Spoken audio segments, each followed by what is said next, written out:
sommes donc entrés dans ce temps de l'Avent, dont le titre même, l'intitulé, nous donne le sens. L'Avent, c'est la contraction en français de avènement. Le temps de l'Avent, c'est le temps de l'avènement, l'avènement du Christ. Alors il y a plusieurs avènements du Christ. Il y a un premier avènement, à Noël, Jésus qui naît, annoncé par les prophètes, à Bethléem. Il y a un second avènement, c'est celui que nous attendons. L'avènement du Christ à la fin des temps, pour juger les vivants et les morts, nous établir dans le royaume. Saint Bernard parlait même d'un troisième avènement, intermédiaire, disait-il, c'est par la grâce, le Christ, par sa grâce, qui vient en nous, c'est comme un avant-goût du royaume. Et donc, tout ça, on pourrait dire, est comme résumé dans une des demandes du Notre Père, que ton règne, que ton royaume vienne. À chaque fois que nous disons Notre Père, nous vivons quelque chose de ce temps de l'Avent. Nous attendons l'avènement du Seigneur. Parfois, on a l'impression que l'Avent, c'est qu'une préparation à Noël. C'est beaucoup plus qu'une préparation à Noël, puisque c'est un temps qui a son propre sens, de nous recentrer sur cet avènement second à la fin des temps. On ne sait pas quand, mais on sait qu'il viendra. Cette attente du royaume qui est chantée dans la liturgie, bien des fois, chaque messe, on dit et on redit que nous attendons l'avènement du Christ. Cet avènement du Christ, c'est un événement capital, à venir et unique. C'est aussi pour ça qu'il faut s'y préparer, parce que le Christ ne repassera pas 36 fois. Il viendra, il accueillera ceux qui l'attendent. Et c'est pour ça que nous voulons, à travers notre propre vie chrétienne, nous tourner vers cet avènement et nous préparer. S'y préparer pour ne pas manquer. C'est pour ça que le Seigneur nous dit, veillez, veillez et priez. Si on ne veille pas, on se laisse surprendre et ça peut aboutir à des catastrophes. L'histoire contemporaine en est pleine. Et donc par rapport à un événement capital du salut, l'histoire du salut, la venue du Christ à la fin des temps, il s'agit d'attendre pour ne pas manquer le rendez-vous, si je puis dire. Et cet avènement du Christ à la fin des temps, c'est la manifestation pleine et entière du Christ dans sa gloire. Le Christ est ressuscité, il n'est pas resté dans la mort, dans le tombeau, il est ressuscité le troisième jour, il a manifesté sa gloire, monté dans la gloire du ciel le jour de l'ascension. Mais cette victoire du Christ sur la mort et sur le péché n'est pas pleinement encore manifestée au sens où la mort et le péché sont toujours dans ce monde. Donc cet avènement glorieux va manifester justement la victoire définitive, c'est ce que dit saint Paul, la victoire définitive du Christ sur les forces du mal. Et surtout, nous ouvrir à la vie éternelle, à la gloire. C'est ce qui nous est proposé. Il n'est pas proposé simplement de vivre gentiment, chrétiennement, humainement, patriotiquement en ce monde, mais d'avoir part à la gloire, à la vie éternelle. Alors, c'est vrai que ce sont des mots qui sont un peu mystérieux, on se demande un peu ce que ça veut dire, la vie éternelle. Bien souvent, les gens me disent, vous comprenez, mon père, ça va être très long, on va s'ennuyer. Comme si la vie éternelle était une suite indéfinie d'événements. La vie éternelle, ce n'est pas une suite indéfinie. C'est tout donné en même temps. Il n'y a plus le temps, il n'y a plus l'espace, tout nous est donné. Et le tout, c'est Dieu lui-même qui se donne à nous. Et donc, cet avènement ouvre sur la vie éternelle. Et cette vie éternelle, elle est quelque peu déjà proposée, notamment à travers les actes de charité. Vous vous souvenez de Saint Martin, soldat, officier, de la garde prétorienne, désireux de rentrer dans la vie chrétienne, mais comme il était engagé dans l'armée à l'époque, ce n'était pas possible. Et donc, c'est encore officier de la garde prétorienne à Amiens, un jour d'hiver, un peu, voilà, les périodes que nous vivons. Il rencontre dans sa garde, il rencontre un pauvre qui grelotte de froid. Il lui donne la moitié de son manteau. Il paraît que l'autre moitié, c'était la propriété de l'État. Alors, il est bien honnête. Il donne que la moitié. Et ce geste de vêtir un pauvre qui était nu, ça a tellement marqué son temps que moins d'un siècle et demi après la mort de Martin, on le cite en avant de tous les martyrs. Allez voir à Ravenne, sur l'Adriatique, cette grande procession représentée le long de dans la basilique, et où on a tous les saints bien connus de Rome, de la liturgie romaine, mais en tête, on a Martin. Et de fait, Martin a fait ce que le chapitre 25, c'est une grande vision dans Saint Matthieu, chapitre 25e de l'Évangile, nous montre ce jugement dernier. Ce que tu as fait au plus petit d'entre les miens, c'est à moi que tu l'as fait.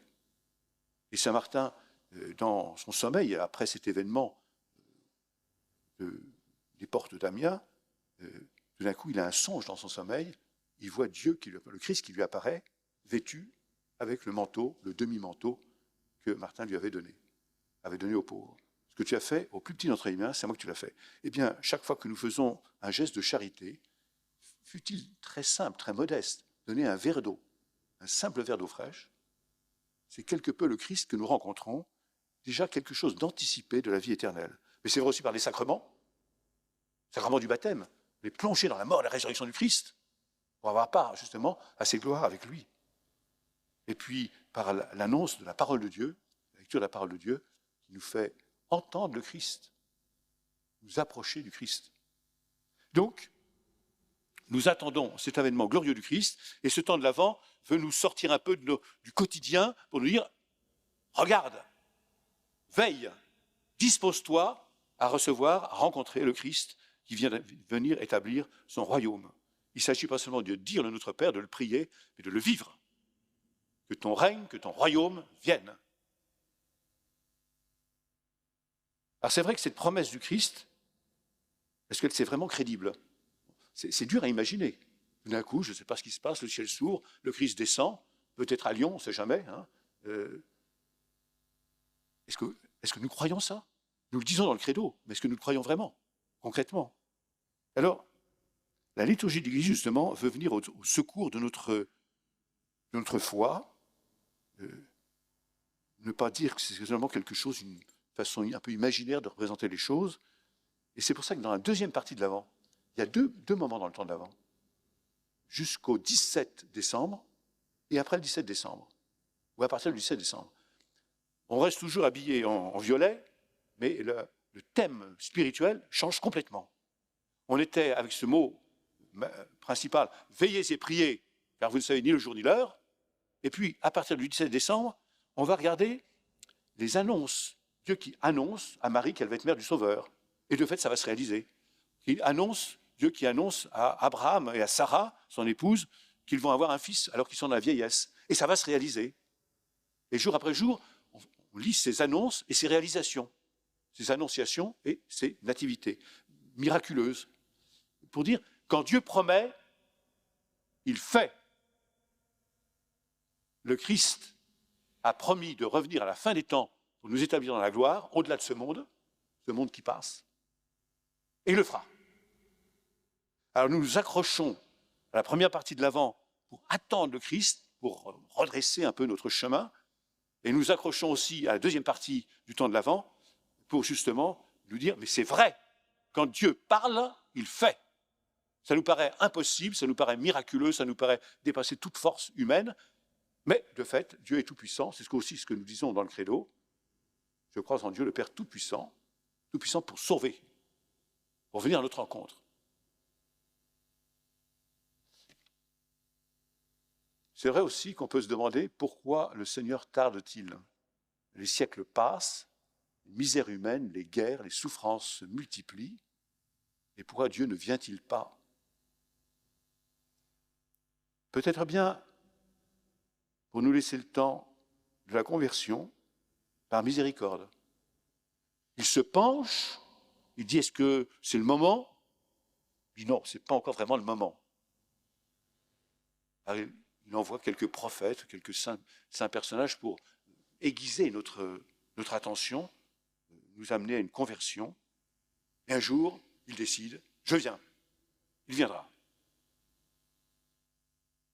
Je voudrais conclure sur 3 notes de ce qu'on pourrait appeler la spiritualité de l'Avent. D'abord, le temps de l'Avent, c'est un temps de joie spirituelle à la pensée de cette rencontre que nous allons faire avec le Christ à la fin des temps. Soit à notre mort, si la fin des temps n'est pas encore venue, soit à la fin des temps, quand le Christ reviendra pour juger les vivants et les morts.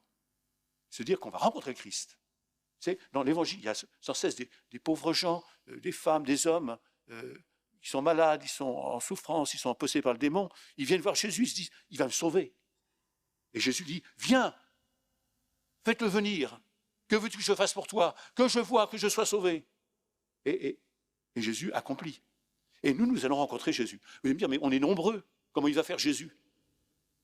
Ça, je ne sais pas comment il va faire, mais il va le faire. Il va nous rencontrer chacun. Et nous serons bien étonnés parce qu'il connaîtra chacun par son nom. Souvenez-vous, quand il passe à Jéricho, il s'arrête sous l'arbre où se trouve Zachée, qu'on ne lui a pas présenté, je vais être présent. Il s'arrête, il regarde sur l'arbre, vers l'arbre, et il dit, Zachée, descends vite. Zachée dit, ah, il connaît mon nom. Et oui, il connaît le nom de chacun d'entre nous. Et c'est pas seulement connaître le nom, c'est aussi notre vie, notre itinéraire, Alors il y a cette joie à la pensée de cette rencontre. Il y a la joie de la rencontre, mais il y a déjà quelque chose de la joie en se disant, on va la rencontrer.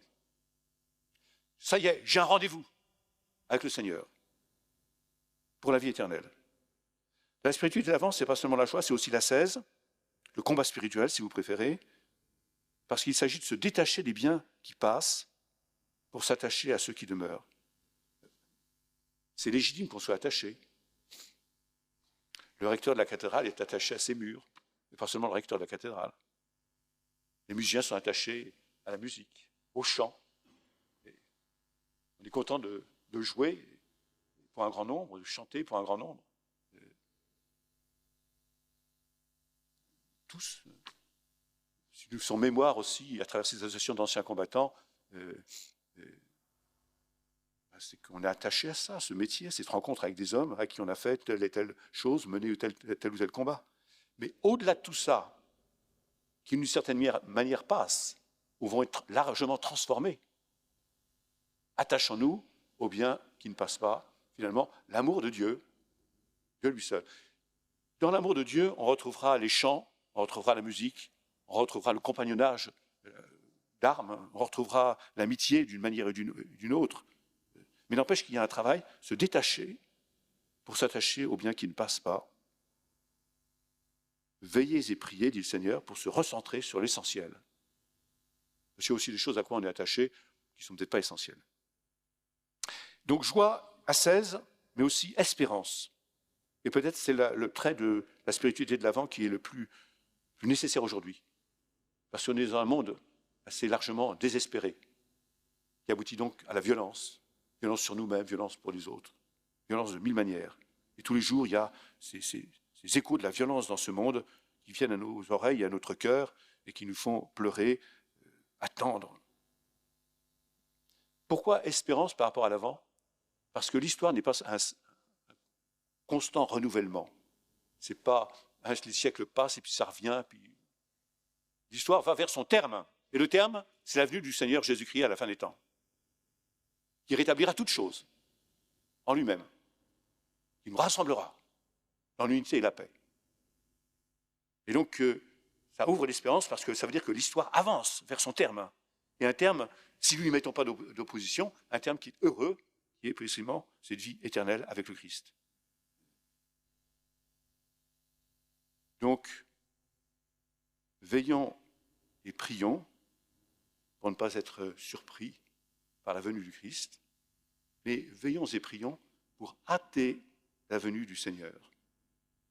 Que le Seigneur dise, ah, mais là, quand même, je vois qu'ils attendent. Allons-y.